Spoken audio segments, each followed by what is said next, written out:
Ce que je retiens de l'intervention d'Antoine, quand même quelques mots-clés. On a parlé d'attractivité, on en parlera pendant cette table ronde. On a parlé de formation, évidemment, on a parlé de reconversion.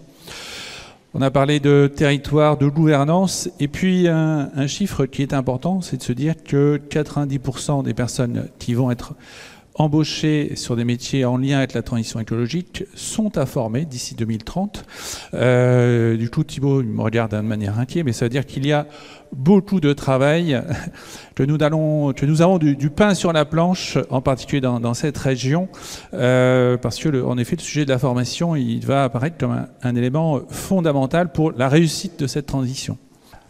Avant d'aller dans le vif du sujet de cette table ronde, peut-être vous présenter succinctement, si vous le voulez bien. Je vous laisse la parole. Je ne sais pas comment vous voulez intervenir, dans quel ordre.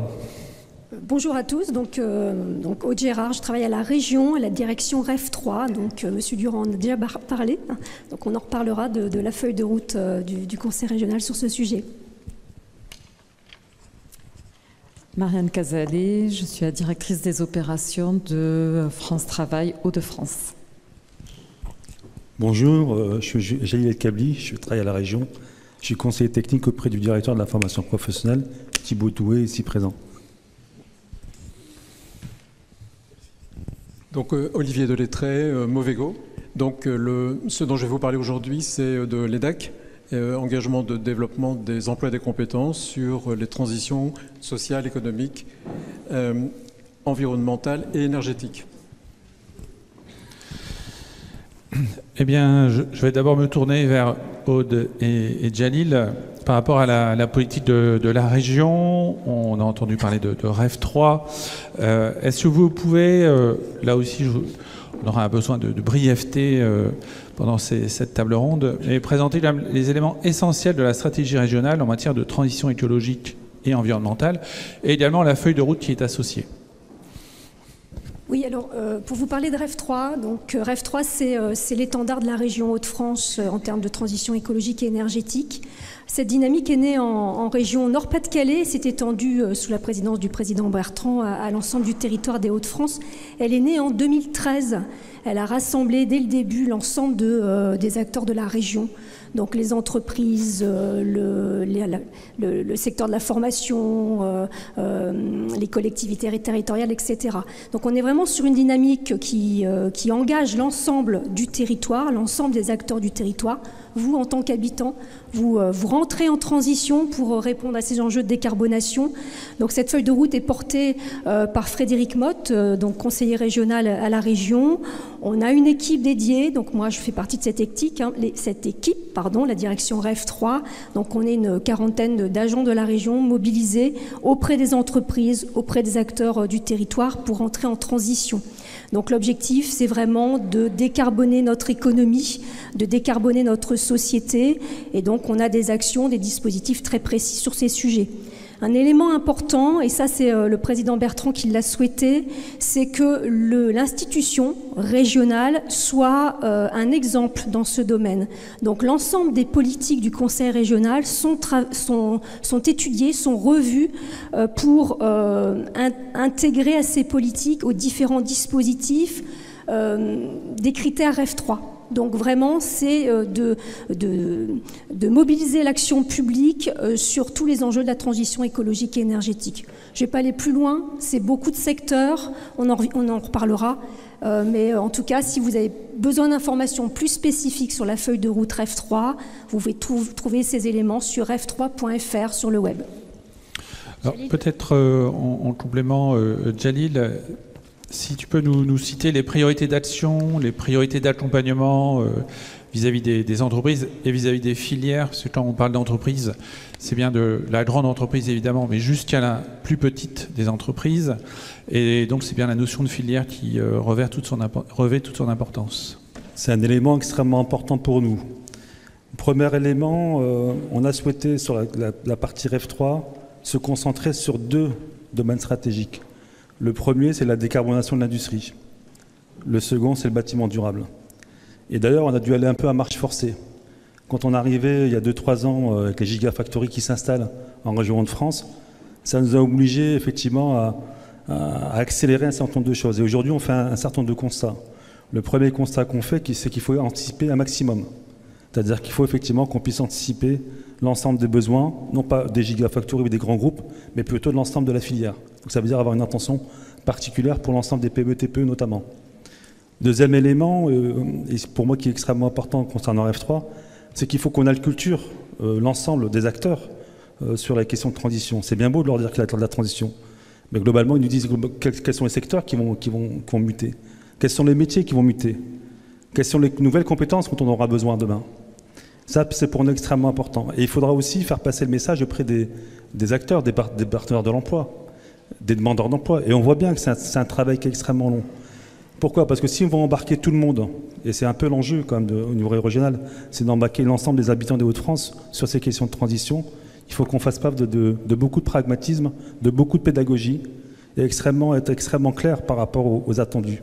Et un autre élément qui a été évoqué d'ailleurs tout à l'heure, c'est la question des conditions de travail. Il n'y aura pas d'adhésion à la question des transitions s'il n'y a pas une réflexion à mener sur les conditions de travail. Qu'est-ce qu'on propose au public en lien avec ces transitions? Il y a un dernier élément peut-être pour clôturer le propos sur ces sujets-là, et moi ça me paraît aussi important, c'est quelle offre de services collective on met en place. On a su le faire sur les gigafactories, notamment avec France Travail, avec les entreprises, et je pense qu'il va falloir qu'on travaille collectivement, notamment avec l'instance du COR, du Comité régional pour l'emploi, qui va s'installer, et l'ensemble des instances Comité local pour l'emploi qui vont s'installer, qui vont donner du corps aussi à notre réflexion commune et à notre plan d'action qui va s'avérer très offensif. Ça, j'en suis convaincu. En effet, tout à l'heure, dans l'intervention d'Antoine, il était aussi question de la gouvernance. Tu parles du comité régional pour l'emploi et des comités, soit départementaux ou locaux. Et en effet, ils vont jouer leur rôle pleinement, parce que ce sera bien finalement un travail collectif qu'il va falloir réaliser dans ce cadre-là.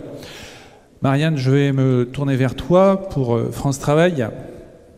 En quelques mots, quelle est la stratégie aujourd'hui d'intervention de France Travail, en particulier sur le sujet de la transition écologique? Quelle est la politique d'accompagnement également des entreprises? On se parlera un petit peu plus tard côté attractivité et côté demandeur d'emploi.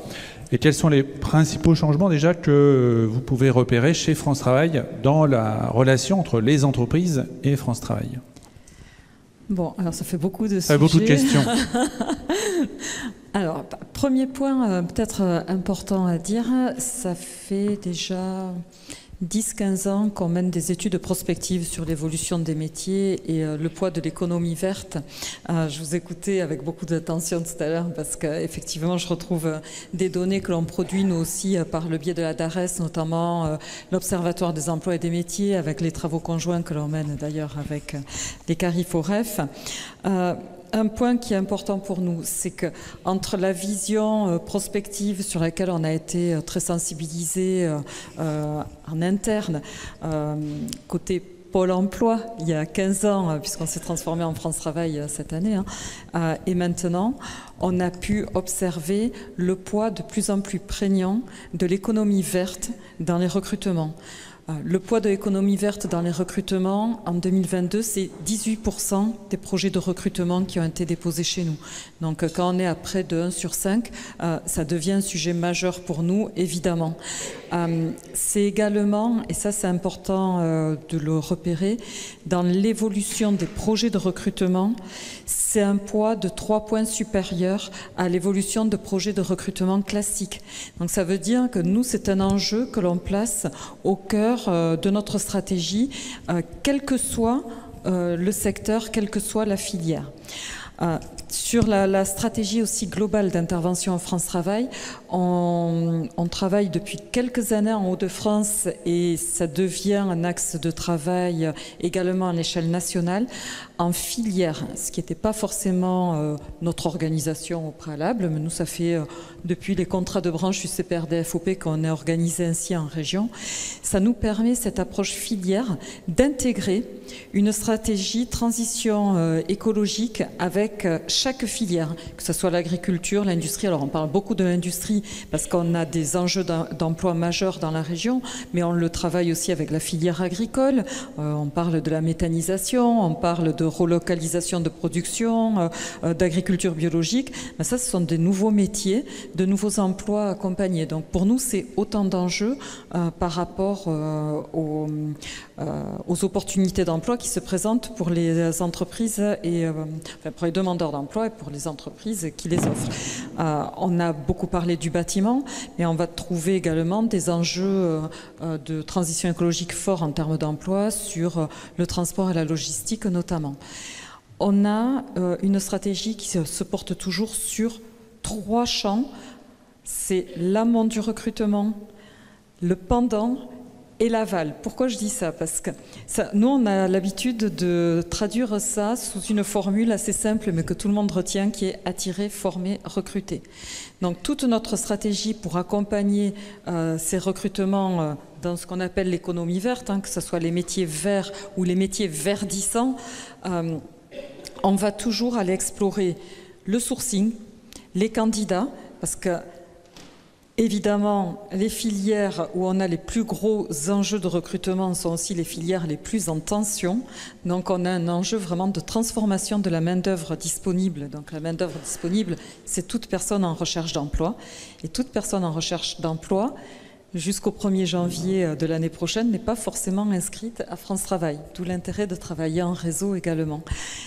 Donc ça, notre premier enjeu, c'est d'aller faire un sourcing, rendre ces métiers attractifs, les faire connaître. Ça, c'est tout un travail qu'on construit en amont avec les entreprises et les acteurs du recrutement et de la formation au sein des territoires. Ça, tout seul, on n'y arrive pas. Clairement, il faut y arriver tous ensemble et c'est l'intérêt du réseau pour l'emploi. La formation, ça veut dire que nous, dans notre stratégie, c'est aller observer les entreprises, les écouter, comprendre leurs besoins pour ces nouveaux métiers pour lesquels on n'a pas forcément d'appareil de formation qui est construit au préalable. Et c'est construire en lien avec notre partenaire privilégié que le Conseil régional sur le sujet de la formation, mais également les organismes de formation, d'aller construire des modules de formation qui sont adaptés aux besoins exprimés par les entreprises.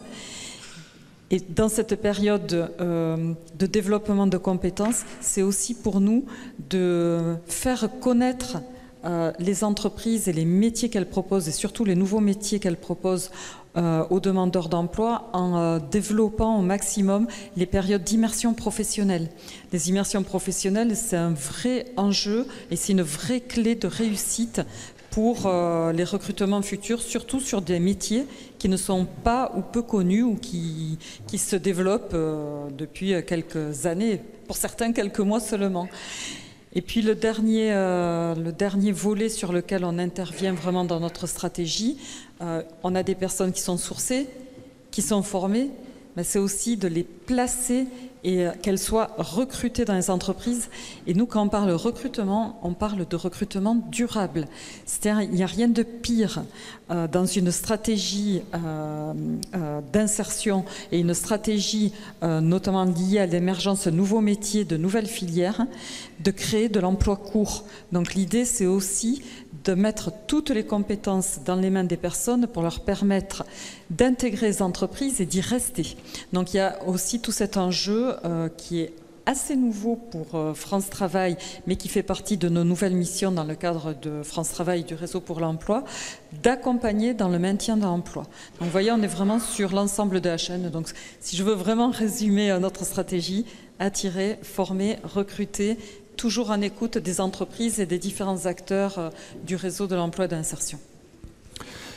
Merci Marianne. Je vais me tourner vers Olivier, donc, du cabinet Move & Go. Marianne et Jalil, vous parliez d'attractivité, développer l'attractivité. On parle aussi de marque employeur. Je sais qu'on préparait cette intervention. Marianne, tu me disais que si les employeurs ne se mobilisent pas et ne développent pas leur marque employeur, ça va être très difficile. On est dans des périodes de tension sur le marché du travail, en particulier dans certaines filières. Olivier, vous en parliez tout à l'heure quand vous présentiez. Vous menez actuellement un travail dans le cadre d'un EDEC, dont l'intitulé c'est Transition économique, sociale, environnementale et énergétique. J'ai bien tout noté. C'est bien ça. Qui est donc centré sur les jeunes actifs, les alternants, et en effet miroir, comment on peut observer finalement l'impact au niveau des entreprises. Même si les travaux de cette EDEC ne sont pas encore terminés à date, il serait intéressant que vous puissiez nous dire finalement aujourd'hui où vous en êtes, quels étaient les objectifs de cette EDEC et quels premiers enseignements on peut déjà en avoir côté employeur, côté filière. Puis on se parlera dans cette deuxième partie de table ronde plutôt côté demandeurs d'emploi, côté jeunes et futurs alternants. Beaucoup de questions également. Alors l'EDEC a démarré il y a un petit peu plus d'un an. Donc 14 volets d'études. Donc je ne vais pas vous, rassurez-vous, j'ai 5 ou 6 minutes. Donc pas davantage. Donc je ne vais pas vous en parler en détail, mais simplement faire une extraction donc d'un certain nombre d'informations qui peuvent être croisées avec l'une des études que nous avons menées sur les jeunes actifs, jeunes alternants, qui peut peut-être vous, et même sûrement vous intéresser. Donc, en l'occurrence, on a interviewé 70 entreprises à ce jour. En gros, 80 alternants et jeunes actifs par l'intermédiaire de tables rondes. Donc, pas celle-ci, hein, donc de vraies tables rondes. Celle-ci n'est pas tout à fait ronde. Environ, nous avons donné la parole à peu près à 205 entreprises sous forme de questionnaires en ligne. Donc on a quand même beaucoup d'informations. Ce sur quoi je voudrais vous insister en particulier, c'est sur leurs préoccupations. Alors leurs préoccupations, les sujets les plus importants pour ces entreprises sont deux en particulier, et c'était une question totalement ouverte qu'on a répétée à plusieurs reprises. Donc ce sont les contraintes énergétiques et en particulier les sobriétés. Donc nous y retrouvons. Et ce sont par ailleurs compétences et formations. Donc c'est venu naturellement et ce n'est pas du tout une information que nous leur avions suggérée, bien évidemment. Le deuxième sujet, quelles sont les actions principales qui sont selon vous les plus importantes par rapport à l'ensemble du sujet transition? Donc les préparations aux transitions, au titre desquelles les sobriétés, s'adapter aux nouveaux profils de salariés, notamment les jeunes actifs, jeunes alternants. C'est pour ça que nous leur avons donné la parole. L'IA également, on en a un petit peu rappelé tout à l'heure l'importance. Les transformations de nos modèles sous contrainte carbone, donc ça aussi, c'est venu naturellement, c'était une question ouverte. Les emplois vacants et les pénuries de compétences que vous évoquiez, Yves, là tout de suite. Le renfort des nouvelles compétences, en lien avec ceux qui précèdent. Les dispositifs de formation à réinventer. Beaucoup de choses ont été dites là-dessus. Les thèmes d'avenir, ça je vais vous le détailler un tout petit peu, même si je n'ai pas beaucoup de temps.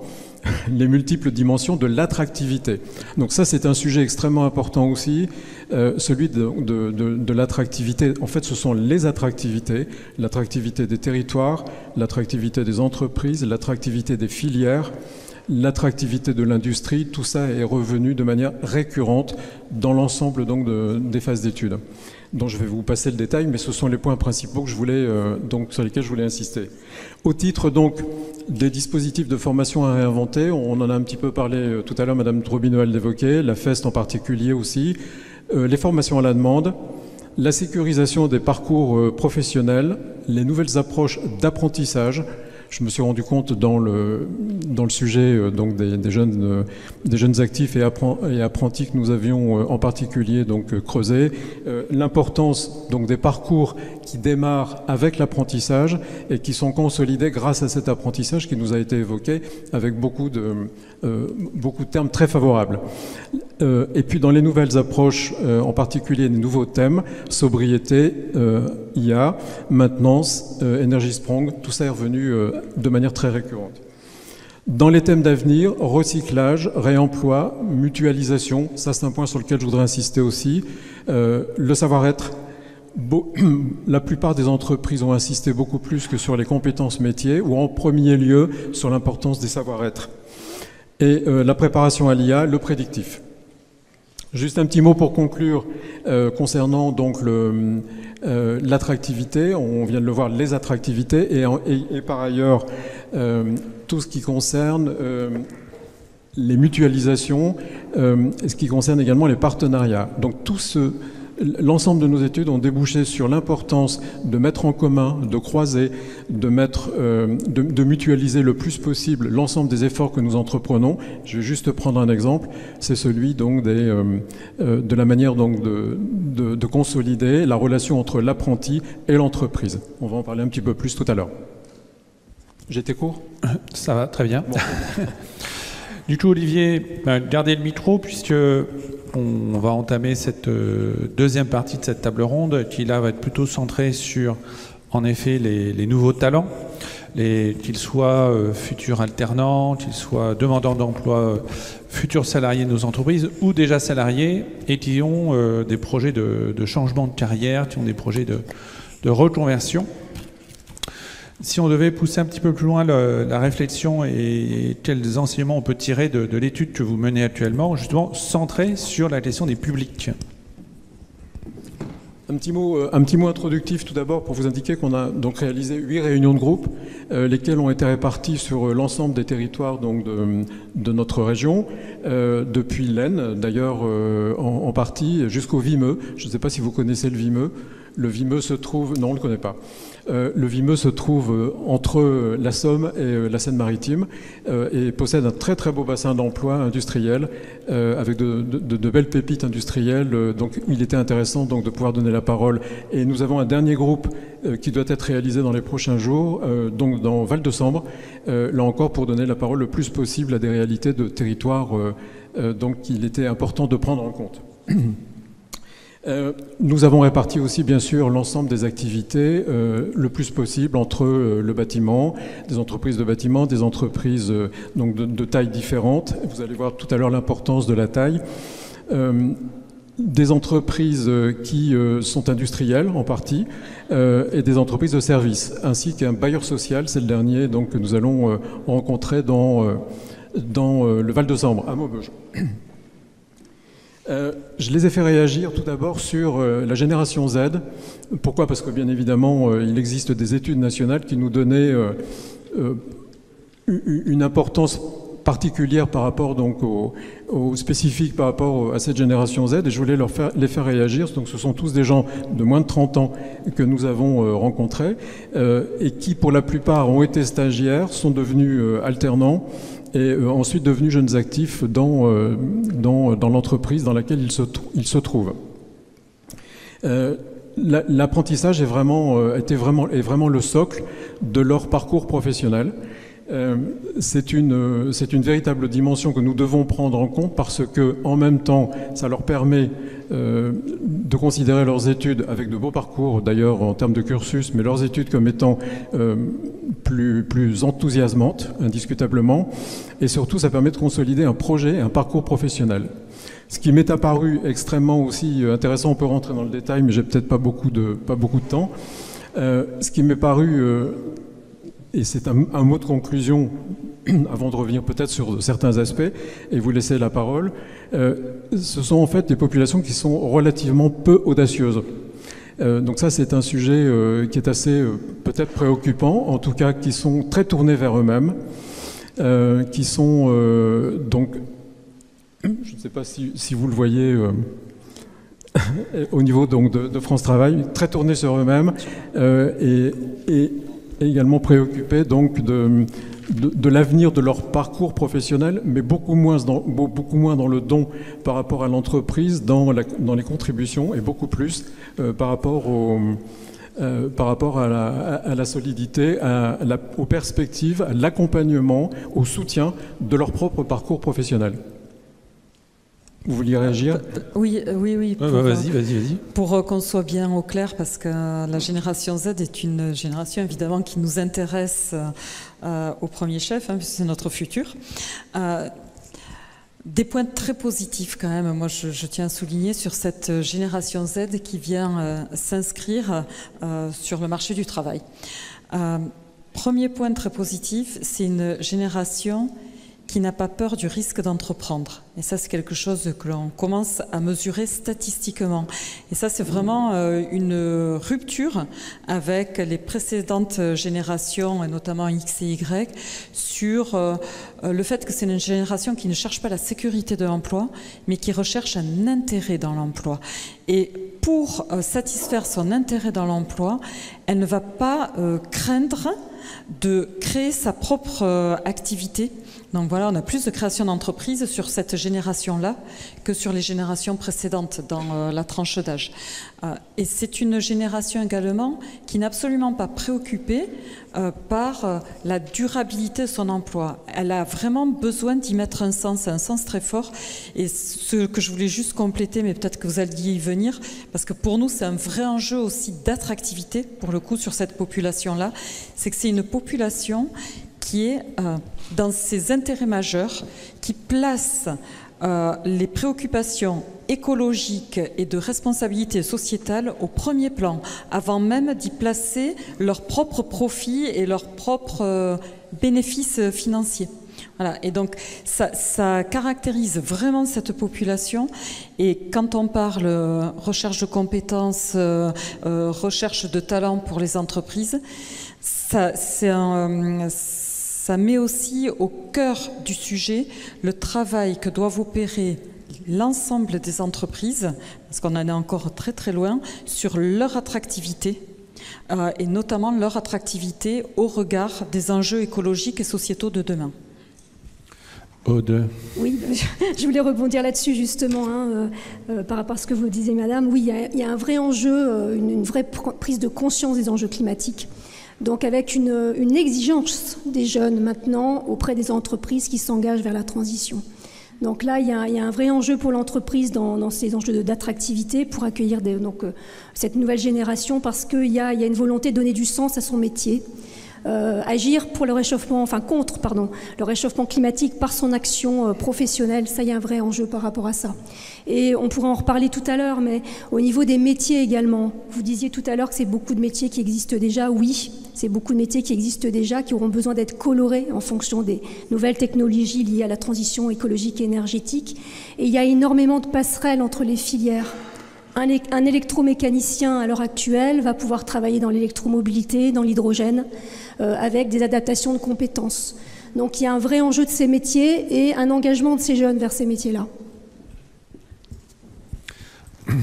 Alors, de toute façon, ça fait partie des choses qu'on voit et qu'on revoit aussi dans les études. Et du coup, je pensais à une personne qui devait être avec nous pendant la table ronde, c'est Caroline Legrand de l'APEC, qui malheureusement étant souffrante n'a pas pu nous rejoindre ce jour. Pour autant, si vous regardez ce que produit l'APEC depuis maintenant 2 ans sur la transition écologique et l'impact sur les compétences et les métiers, puisqu'ils font un travail assez fouillé depuis 2 ans avec des focus régionaux, et je vous invite, si vous ne les connaissez pas, à aller les consulter.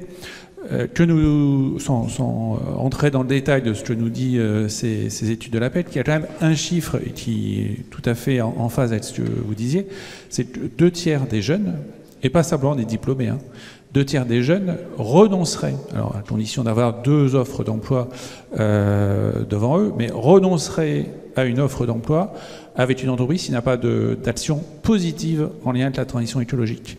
Donc quand on parle de marque employeur, quand on parle de développer son attractivité, c'est-à-dire que si on n'est pas engagé dans cette dynamique-là et si on ne le fait pas savoir, ça veut dire que, parfois je le présente de cette manière-là, on se prive de 2/3 des candidats. Quelle entreprise aujourd'hui peut se priver volontairement de 2/3 des candidats? Quel organisme de formation, qui doit aussi accueillir ces jeunes dans ces parcours de formation, peut se priver volontairement de 2/3 de ses candidats? Ça pose les éléments. Olivier, vous vouliez... Oui, je voudrais rajouter quelques petits points de repère, donc pour nuancer et surtout en même temps pour consolider ce que vous évoquez. Donc on a affaire à une population, en tout cas celle que j'ai rencontrée de manière qualitative et non quantitative, parce que vous parliez de statistiques. Donc là, c'est en gros à peine 80 personnes, mais dans des réalités de territoires et d'entreprises très différentes. Ce qu'il faut retenir, c'est que ce sont en même temps donc des préoccupations extrêmement centrées sur eux-mêmes, mais une grande préoccupation, et je voulais le rajouter, par rapport aux valeurs, par rapport au sens et à la culture de l'entreprise. Donc ça, ce sont des mots qui sont venus de manière très récurrente donc auprès de chacune de ces personnes. Pour vous donner juste une petite anecdote, donc il y a le premier groupe que donc j'ai animé, c'était dans le bassin minier auprès d'une très belle entreprise chimique, industrielle chimique, qui donc prenait l'exemple, donc ils ont beaucoup conversé entre eux, prenaient l'exemple donc d'une proposition qui était faite à l'un d'entre eux, donc jeune ingénieur qui venait de rentrer dans l'entreprise, qui n'était plus alternant depuis 6 mois, et qui a eu la possibilité de rentrer dans une entreprise en Suisse.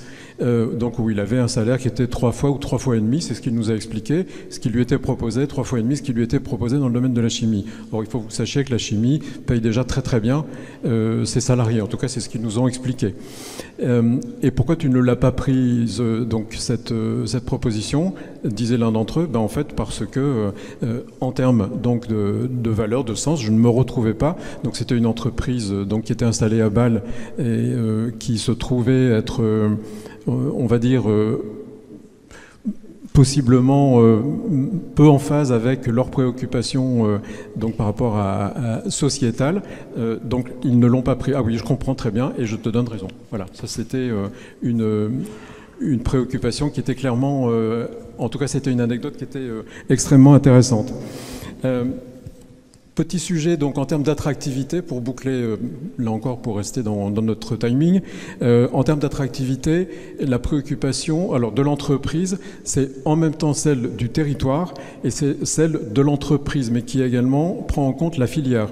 L'entreprise en tant que telle, si elle n'est pas en ligne avec ces préoccupations que nous venons d'évoquer, elle ne consolide pas, ou tout au moins elle déconstruit même sa relation avec le jeune alternant. Les mobilités, autre sujet, les mobilités ne sont pas uniquement les mobilités géographiques. Les mobilités sont celles, bien évidemment, on l'a compris, donc dans l'entreprise et dans le groupe. En l'occurrence, une préoccupation, c'est de ne pas rentrer dans des entreprises trop grandes. Je ne veux pas rentrer chez L'Oréal, je ne veux pas rentrer chez Vinci, chez Eiffage, ça je l'ai entendu très souvent. Mais par contre, me trouver dans un groupe, en l'occurrence un groupe dans l'Aisne, qui est une filiale donc d'un grand groupe agroalimentaire national et international d'ailleurs, ça me va très bien parce que je peux avoir ces mobilités comme perspective. Mobilités qui peuvent donc donner également du sens par rapport à ce que l'entreprise consolide au travers de toutes ses filiales. Donc ça, c'est également un sujet qui est assez cohérent. Mais petite injonction contradictoire, en même temps, c'était une des conclusions que je voulais évoquer. Je suis très préoccupé, pour la plupart d'entre eux, ils se disent très préoccupés de leur parcours, de la façon dont on les accompagne, de la façon dont ils sont soutenus, mais en même temps ils sont très préoccupés, très vigilants par rapport à ce que l'entreprise peut leur proposer en termes donc de sens, et notamment sur le plan sociétal avec un grand S. Merci Olivier. Peut-être redonner la parole à Marianne, toujours sur ces questions d'attractivité liées aux nouveaux métiers, aux nouvelles filières. Parce qu'on parle de nouveaux métiers, on parle de développement de ces nouveaux métiers. Pour autant, ils ne sont pas forcément repérés, ils ne sont pas forcément connus. Et en effet, quand on doit se lancer à titre personnel, on doit faire un choix d'orientation. On se pose toujours la question, est-ce que je fais le bon choix? Est-ce que je ne me lance pas un peu rapidement dans une direction qui va se révéler dans 2 ans, 3 ans, peut-être être une mauvaise direction? Donc il faut que j'ai un certain nombre de certitudes pour me lancer. Et donc pour cela, il faut travailler. Il faut pouvoir communiquer sur ces perspectives, sur le fait que c'est durable. Les évolutions en termes d'emploi sont durables, qu'on peut y faire carrière. Olivier parlait en effet de cette logique professionnelle que tout à chacun nous pouvons avoir. Et comment France Travail, justement, travaille le sujet? Alors en fait, on le travaille sous 2 angles. Alors tout ce sujet d'attractivité proprement dit, on le travaille côté demandeur d'emploi, côté entreprise. Pourquoi? Parce qu'effectivement, pour faire connaître les besoins émergents ou les évolutions de métier, il faut construire une information pertinente, percutante, au bon endroit, au bon moment, et en même temps capter l'intérêt des futurs salariés ou actifs au sein de ces métiers qui viennent s'inscrire chez nous. Ça passe par des opérations, à la fois des opérations de communication. On a une synergie des acteurs dans la région pour promouvoir les nouvelles filières, les nouveaux métiers. C'est un travail de fond qui est construit entre nos différents partenaires depuis quelques années. Je l'ai évoqué tout à l'heure dans mon propos introductif. C'est devenu vraiment une priorité, ce travail sur la marque employeur et plus globalement de connaissance des nouveaux métiers émergents, au-delà de la marque de la propre entreprise. C'est des marques de filière aussi, et on l'a matérialisé dans le protocole de préfiguration que l'on a signé l'an dernier, de préfiguration du réseau pour l'emploi avec la région, avec l'État, où on met en place des stratégies pour faire connaître une entreprise, une filière, etc. J'ai 2 exemples en tête d'opérations de ce type. Premier exemple, le plus connu, on en parle très souvent, c'est tout le travail conjoint que nous menons pour installer les gigafactories dans la région. Les gigafactories, il y a quelques années, si vous aviez demandé à un collaborateur France Travail qu'est-ce qu'on y met comme métier, on vous aurait fait des grands points d'interrogation. La région nous a acculturés, voilà, par le biais du développement économique, nous a appris ce qu'il y avait dans ces métiers. On a rencontré, et on l'a rencontré également grâce à la région, on a rencontré des usines, des gigafactories en Angleterre, où on a été ensemble pour aller faire les analyses de poste, pouvoir construire des cahiers des charges, pour pouvoir nous-mêmes en parler à des chercheurs d'emploi et pour pouvoir construire après tout l'appareil de formation associé. Aujourd'hui, concrètement, produire un véhicule électrique, ça peut se traduire comme l'opération qu'on a menée cette année, qui est une opération d'envergure sur Douai, où on a recruté à peu près 700 opérateurs chez Ampère, donc la filiale électrique de Renault, pour aller construire la petite R5 électrique flashy qu'on voit partout depuis le salon de l'auto. Elle est construite ici, et elle est construite par des personnes qui ont acquis toutes les compétences par le biais de la formation professionnelle sur un temps très court cette année, et surtout grâce à cette synergie d'acteurs qu'on a eue sur le territoire au sein du réseau pour l'emploi local. Ça, c'est une première illustration plutôt côté entreprise. Deuxième illustration côté entreprise sont vraiment les opérations qui sont menées avec les clubs d'entreprise, avec le conseil régional également, sur les opérations marque employeur, pour apprendre aux entreprises à avoir une vraie stratégie de communication, sachant que la marque employeur, pendant longtemps, les entreprises caractérisaient l'attractivité de leurs emplois sur le seul sujet financier. Après, on a vu apparaître la qualité de vie au travail, qui reste encore un sujet d'importance, mais qui commence à être un peu dépassé si on n'y met pas derrière l'engagement sociétal. Donc on voit bien que maintenant, une entreprise, si elle veut être attractive sur un marché du travail qui est concurrentiel dans tous les domaines, même si on reste avec un taux de chômage un petit peu plus élevé en région Hauts-de-France que sur l'ensemble de la France, on est proche du plein emploi. Donc ça veut dire que là, le demandeur d'emploi, depuis quelques années, depuis 2020, depuis la sortie de la crise sanitaire, il a le choix de son emploi. Donc l'entreprise, elle doit pouvoir se démarquer. Pour se démarquer, ce qu'il met en œuvre en termes de décarbonation, d'emploi, en tout cas de comportement durable, plus que d'emploi durable, mais de comportement durable dans l'entreprise, ne serait-ce que dans le respect au quotidien des actes qui favorisent notre environnement. Tous ces éléments-là, une entreprise qui travaille sa marque employeur, elle doit être capable d'en parler de manière fluide, simple et attrayante, pour pouvoir ramener des personnes au sein de son entreprise pour y travailler durablement. Ça, c'est plutôt côté entreprise. Côté, alors je vous le fais très caricatural, côté demandeur d'emploi, À partir du moment où on a des entreprises, des filières qui travaillent sur leur attractivité proprement dite, sur l'intérêt d'aller travailler chez elles, nous, c'est tout notre rôle, côté demandeur d'emploi, d'aller présenter ces filières, ces métiers aux demandeurs d'emploi. Alors ça passe bien sûr par tous les actes métiers du quotidien d'un conseiller emploi. Un conseiller emploi, lorsqu'il reçoit un demandeur d'emploi et qu'il échange et qu'il présente des opportunités en fonction des profils des personnes, ça passe aussi par des éléments ressources un peu plus innovants que nous avons dans la région, que nous développons en partenariat en particulier avec la région, des actions de type, vous le verrez bientôt apparaître dans la région, que l'on appelle YouCan, qui permet de faire découvrir des métiers via de la réalité virtuelle, via des rencontres avec des entreprises. Donc là, c'est vraiment tout cet aspect d'interconnaissance que l'on multiplie. On a également une structure que l'on a ouverte à Lille qui s'appelle la Halle pour l'emploi, qui est à l'initiative de France Travail, mais qui a été vraiment construite par et pour les entreprises, pour qu'elles viennent justement faire connaître leur entreprise, leur métier, leurs besoins, et pour qu'elles puissent aussi y développer leur recrutement. Et nous, dans ces outils, on met vraiment l'accent sur ces enjeux de responsabilité sociétale. Mais ça passe aussi pour nous, parce qu'on n'est pas omniscient à France Travail, on est comme tout un chacun, on apprend tous les jours. Ça passe aussi par un développement de compétences en interne.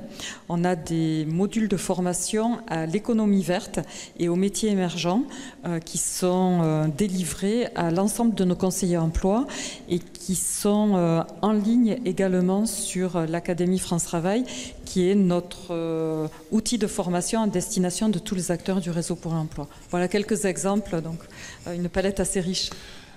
Merci Marianne. Olivier, vous souhaitiez réagir et après on passera la parole à Aude et Jalil. Un tout petit mot et ceci pour compléter et donc confirmer, conforter ce que vous venez d'évoquer. Donc ces jeunes actifs, ces alternants, nous expliquent ce qu'est la marque employeur pour eux et l'importance de l'attractivité de l'entreprise si on fait juste un petit zoom là-dessus.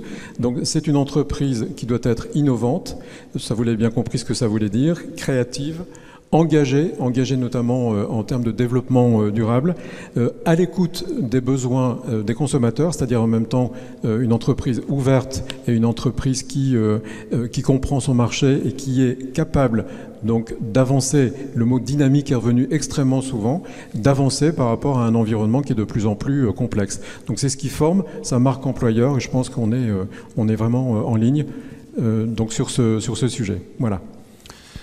Jalil, alors tu veux réagir peut-être? Je te laisse réagir. Puis peut-être quelques éléments qui me paraissent importants de retenir. Déjà, quand on parle des gigafactories, l'un des enjeux qui était le nôtre au départ, il y a 2 ans, pour pouvoir effectivement trouver les compétences, c'est d'aller vers. C'est-à-dire que la stratégie, c'est d'aller vers les habitants, là où ils habitent. La préoccupation qui était la nôtre, notamment sur le territoire de Douai, parce que c'est le territoire qui a été cité, c'est d'aller capter des publics en QPV, quartier politique de la ville. Donc, il y a eu des réunions d'information collective qui se sont déroulées dans les QPV. Réunions d'information collective qui n'étaient pas faites par le France Travail. À l'époque, elle a été réalisée, évidemment, en partenariat avec France Travail et la région, mais par le dirigeant d'entreprise. C'est le dirigeant d'entreprise qui est venu à la rencontre des publics QPV pour expliquer ses métiers. Ce qu'on retient globalement par rapport à ce que moi j'ai pu observer, c'est que, et d'ailleurs j'étais assez surpris, c'est que là, déjà, il fallait effectivement que la communication soit très ciblée par rapport au public qu'on souhaite amener vers ces métiers. Et que 2, la particularité, c'est qu'il y a eu beaucoup de questions qui étaient posées sur la question de transition. Je pense que la majorité des questions qui ont été posées, c'est vous l'avez évoqué tout à l'heure, sur les questions de transition, et 2, c'est sur les conditions de travail. Donc on voit bien qu'on a tout intérêt à muscler le discours sur les transitions pour attirer ces talents. Dernier élément, moi, qui me paraît aussi important de rappeler, c'est que on n'y arrivera pas sans les entreprises. On n'y arrivera pas sans les entreprises. Les entreprises, vous avez évoqué la question des marques employeurs, c'est facile pour un grand groupe de parler de sa marque employeur. C'est un peu plus compliqué pour les PME, TPE, déjà, de savoir globalement comment on peut les amener là-dessus, sur ces considérations. Est-ce qu'on a le temps de travailler sur ces sujets? C'est un peu plus compliqué. D'où l'intérêt de travailler avec les branches, notamment dans le cadre du CPR-DFOP, aussi, c'est important de le rappeler. Ce qu'on a pu mener sur l'attractivité, c'est beaucoup avec l'UMM, notamment avec la Fabrique 4.0, qui a été un outil qui a été financé en partie par la région. Vous avez évoqué tout à l'heure, j'ai vu les visuels, hein, sur le Battery Training Center, c'est le plateau technique de formation batterie, le premier en Europe construit sur le territoire régional, financé par la région, par l'UMM, l'AFPI et Stellantis. Donc vous voyez, c'est aussi ça derrière. Et puis un acteur qui me paraît aussi important, c'est l'organisme de formation. Si l'organisme de formation ne nous aide pas à traduire les besoins en compétences en besoin de formation, bon, on est un peu chocolat, hein, je vous le dis quand même. Deuxième élément, ce qui me paraît important, c'est la capacité des organismes à investir sur l'ingénierie de formation. On voit bien que tous les modules qui ont été créés, notamment sur les Gigafactories, se sont faits parce que les organismes de formation sont rentrés en capacité de pouvoir fournir des éléments d'appropriation de ces compétences et traduire en produits de formation et aussi investir financièrement sur des nouveaux plateaux, sur des évolutions de plateaux, sur des outils particuliers. Donc on voit bien que la question qui va se poser fondamentalement, c'est comment tous ensemble on se met en ordre de marche pour pouvoir arriver. Ce n'est pas l'affaire de France Travail de la région, c'est l'affaire de tout le monde, notamment avec les branches professionnelles, dans un cadre structurant qui est le CPRDFOP. Alors, je te rejoins totalement sur la question de la marque employeur. En effet, les grands groupes savent faire. Ils ont des directions de la communication, des experts en communication pour le faire. C'est déjà plus compliqué quand on parle à une ETI et c'est très compliqué quand on parle à une TPE. Et c'est là où la logique de branche ou de filière prend toute sa dimension. D'ailleurs, on ne va pas forcément travailler la marque employeur de telle ou telle structure, mais bien d'une branche, d'une filière de métier. Marianne ? Alors, la marque employeur, souvent on l'entend aussi. Quand on parle marque employeur, on parle encore beaucoup trop de grosses opérations de communication ou d'événements très visibles. Mais la marque employeur, c'est aussi le quotidien. On a développé depuis plusieurs années, et notamment en direction des TPE, PME, puisque c'est quand même le premier employeur de France, il ne faut pas l'oublier, on a développé un accompagnement personnalisé. Alors quand je dis on, là pour le coup c'est France Travail, mais qu'on partage avec nos collègues du Réseau pour l'Emploi, et par le biais de notre branche France Travail Pro, qui est spécialisée, avec des conseillers qui sont spécialisés uniquement pour accompagner les entreprises dans leurs besoins. On travaille cet aspect marque employeur systématiquement depuis maintenant 2015, donc vous voyez, ça va faire 9 ans. Ça fait 9 ans qu'on travaille avec eux ces éléments-là. Le petit artisan du coin qui a besoin d'un collaborateur, et un seul collaborateur, mais qui peine à trouver, tout l'enjeu pour nous, ça va être d'aller le valoriser localement. L'action, elle est aussi locale quand on parle de marque employeur, et ça va être un des outils, des meilleurs outils qui existent pour aller le valoriser localement, c'est qu'il nous ouvre ses portes et qu'il nous permette d'accueillir en fait des personnes en recherche d'emploi qui ont un peu de mal à formaliser leur projet et qui, du fait d'aller découvrir le métier chez lui, ou chez elle d'ailleurs, ça peut être une employeur également, ça permet de créer de l'appétence. La marque employeur, c'est aussi ça, c'est de voir, le futur employeur dans son quotidien, voir comment il agit, etc. Donc ça fait partie aussi de l'outillage que l'on a, qui est particulièrement performant. 2 personnes sur 3 en immersion sont embauchées à l'issue de leur immersion, même si elles y vont pour une simple découverte métier. Donc, nous, là où on les aide de plus en plus, c'est sur cette perception du développement durable au sein de l'entreprise. Mais parfois, le développement durable, c'est quelque chose de tout simple, mais qui a un impact très positif sur la transition écologique. Ça va être, par exemple, sur une entreprise de chauffeurs-livreurs, de leur proposer des personnes qui sont formées à l'éco-conduite, tout bêtement. Voilà, chose que l'on ne proposait pas il y a 15 ou 20 ans. Aujourd'hui, systématiquement, une personne pour qui on va financer un permis, on va financer une formation à l'éco-conduite. Ce sont des économies réalisées pour l'entreprise et c'est un acte positif en termes de transition écologique. Donc c'est aussi des petits gestes, mais qui font que collectivement, on s'améliore sur ce champ de la transition écologique. On va arriver au terme de cette première table ronde. Peut-être en 1 minute, quelle serait votre synthèse de ce qui s'est dit et des enjeux sur la question? Je ne sais pas qui veut démarrer. Jalil. Je sens que c'est pas un cadeau. Ça tombe souvent sur moi, ce genre des questions, donc c'est pas grave. Je suis coutumier du fait. L'habitude. Non, peut-être retenir pour moi 3 ingrédients qui me paraissent essentiels. C'est les choses à se jouer au niveau des territoires. Le territoire, vous l'avez évoqué tout à l'heure, c'est le territoire qui doit se saisir d'éléments qu'on vient d'évoquer. Le deuxième élément qui me paraît important, c'est d'avoir une stratégie claire. Mais ça a été évoqué, et la stratégie pour la région, mais je pense que c'est partagé avec France Travail, c'est d'anticiper et d'accompagner ces transitions de la manière la plus douce. Ça veut dire que derrière, il y a un troisième élément, il faut qu'on soit en capacité d'anticiper très largement. C'est-à-dire qu'il faut qu'on puisse mettre en cohérence l'ensemble des observatoires qui se mettent en œuvre sur l'ensemble des territoires. On l'a vu récemment sur la question du bâtiment durable, notamment. Il y a beaucoup d'études qui sont menées sur le sujet. Je pense qu'il y a nécessité à retenir quelques éléments d'appropriation. Ce qui est évident, moi je pense que c'est pour saturer l'offre de formation, parce que ça c'est l'enjeu. L'enjeu, vous l'avez évoqué tout à l'heure, c'est ces métiers qui sont déjà connus. C'est des métiers qui sont déjà en tension. C'est de saturer les actions d'attractivité.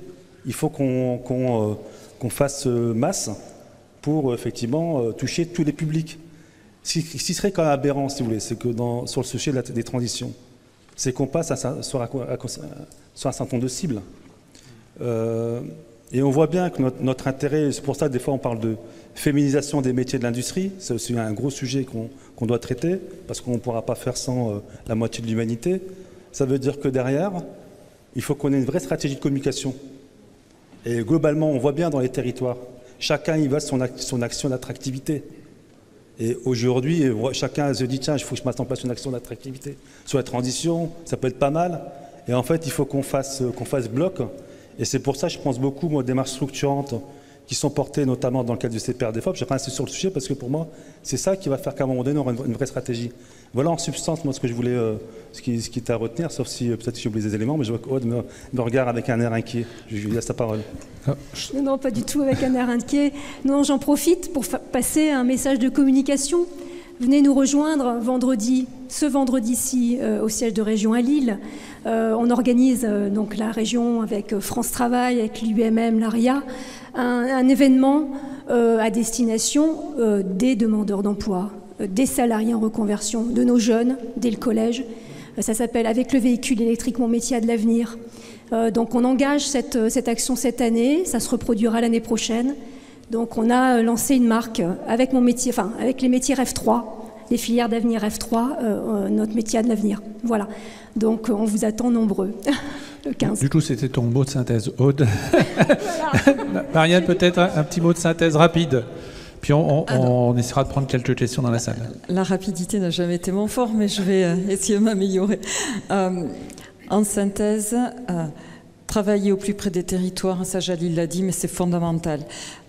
Travailler sur des objets précis, concrets et mesurables, parce que sinon on a vite fait aussi, quand on parle d'attractivité, formation, d'être uniquement à l'échelle de grands ensembles et finalement de ne pas obtenir de résultats probants. Et moi j'insiste vraiment sur le côté de mener des actions concrètes, à valeur ajoutée et mesurables et mesurées, parce que c'est aussi comme ça que l'on gagne ces petites batailles de transformation quand on mesure le résultat et que ça fonctionne, mais ça permet d'élargir le champ des possibles et d'engager un petit peu plus et travailler avec l'engagement de tous. Et j'insiste vraiment beaucoup, en tout cas sur le champ de l'emploi.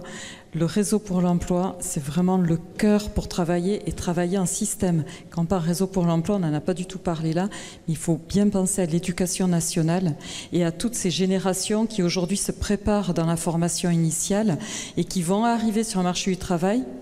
Et donc il faut qu'on soit dans une logique d'ensemble et pas deux mondes qui s'opposent.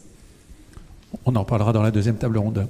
Olivier, un petit mot de synthèse rapide. Juste un tout petit mot, et quand on arrive en 4e position, on a l'impression de se répéter un petit peu, donc je s'en suis bien désolé. Mais bien sûr, l'attractivité, on en a parlé, mais surtout, je voudrais insister sur la mise en commun. Je me suis rendu compte que beaucoup d'entreprises, et beaucoup de jeunes actifs d'ailleurs le soulignaient, on ne peut pas faire tout seul, chacun de son côté, ce que nous voulons développer par rapport précisément au sujet des transitions. troisième sujet, très simplement, en quelques mots, je me suis rendu compte également que beaucoup donc, de tous les acteurs que nous avons rencontrés, il y avait également des acteurs donc, de la formation, des compétences et des IRP d'ailleurs, qui nous ont donné des points de repère extrêmement intéressants, se sont focalisés sur un point particulier, c'est celui de l'emploi. C'est pas un emploi qu'il convient donc de satisfaire entre guillemets, c'est un projet de vie. Je voudrais vraiment souligner l'importance pour en particulier tout ce que nous avons pu observer, c'est que beaucoup insistaient sur le fait que c'est pas un numéro, c'est pas un emploi, c'est un projet de vie. Ça veut donc dire en fait un projet pour la conjointe, le conjoint, c'est un projet donc quand un territoire veut être attractif, c'est un projet pour qu'une famille puisse bien évidemment s'épanouir, c'est un projet pour grandir. Voilà, c'est tout. Merci beaucoup. Alors, je vais peut-être garder un micro parce que si... Voilà. L'idée, c'est également que vous puissiez réagir, interagir avec les personnes qui sont à la table ronde. Si vous avez des questions, des remarques, des compléments également que vous souhaitiez apporter. Alors, une main levée là-bas, je vais me diriger. Denis, le micro est à toi. Oui, merci Denis Jorel des délégué régional de l'OCOP. Merci pour ces interventions. Je voulais compléter un petit peu sur le système des acteurs, hein, parce que nous, en tant qu'opérateurs de compétences, nous avons aussi une mission liée à l'accompagnement des compétences et des emplois liés à la transition écologique depuis la loi climat, hein, donc les 11 OPCO ont cette mission, et donc je voulais dire qu'on travaille aussi très étroitement avec nos branches professionnelles, donc à travers des EDEC également. L'OPCO-EP, c'est 54 branches, 2,4 millions de salariés. Donc on a évidemment travaillé la question avec ces branches, les commissions paritaires nationales de l'emploi et de la formation, pour des études qui sont aussi téléchargeables sur notre site internet, donc des études d'impact sur l'évolution des métiers, les cartographies des métiers, des emplois, des compétences, de façon transverse. Hein. Alors on a évidemment, ça s'infuse dans toutes nos branches, hein, la question de la biodiversité, la gestion des énergies, des déchets. On va retrouver ça, c'est une thématique que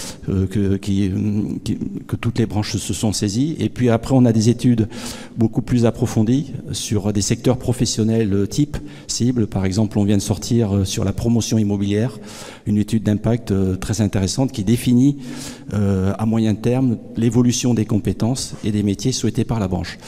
Donc nous, en tant qu'opérateurs de compétences, on décline ce travail au plus près du terrain dans nos entreprises. On organise par exemple des webinaires. La semaine dernière, on a une série de plusieurs webinaires. On avait 300 entreprises avec des témoignages pour donner à voir aussi, et je crois que ça a été dit, l'acculturation aussi des entreprises sur ces démarches. Donc on est là pour les accompagner. On a des financements encore d'actualité. On a le Fonds national de l'emploi, le FNE, qui accompagne les entreprises sur les questions de mutation, dont la transition écologique. On a aussi du diagnostic, des pré-diag assurés par nos conseillers.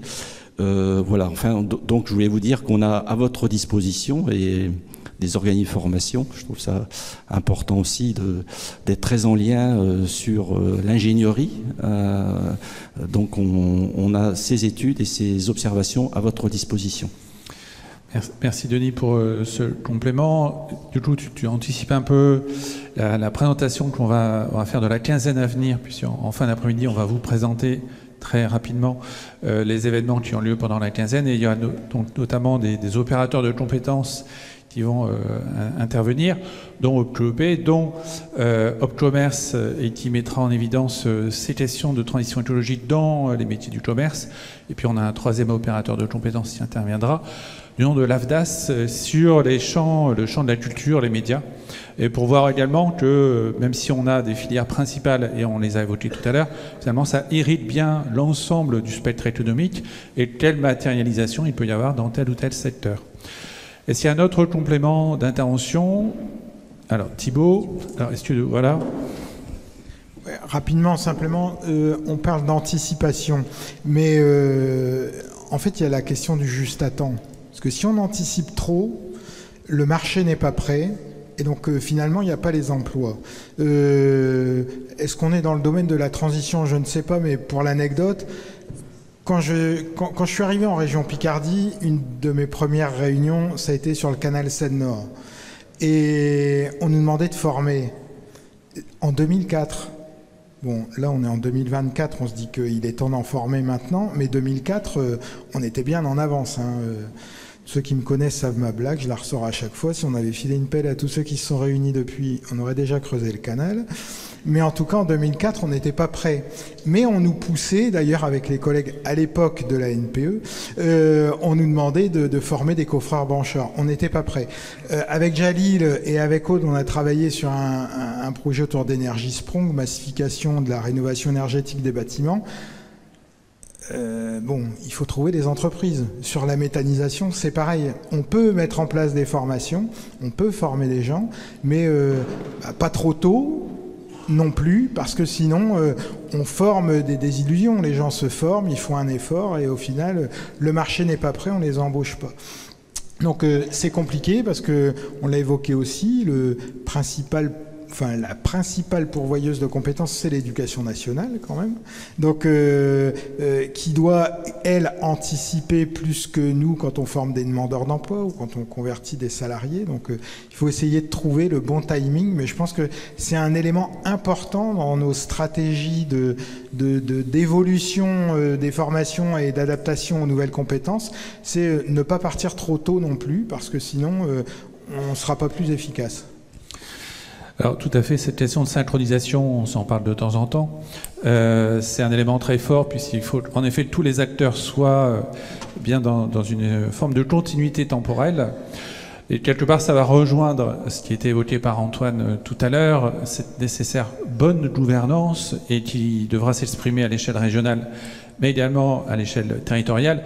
Et je vous renvoie une nouvelle fois vers le comité régional pour l'emploi et les comités territoriaux pour l'emploi, dont le sujet va être pris à bras-le-corps et qui, du coup, permettront de faire vivre ces réalités et, du coup, aussi, par voie de conséquence, d'avoir cette bonne synchronisation entre l'appareil de formation d'un côté et les employeurs, futurs employeurs de l'autre côté. Merci Marianne, merci Aude, merci Jalil, merci Olivier.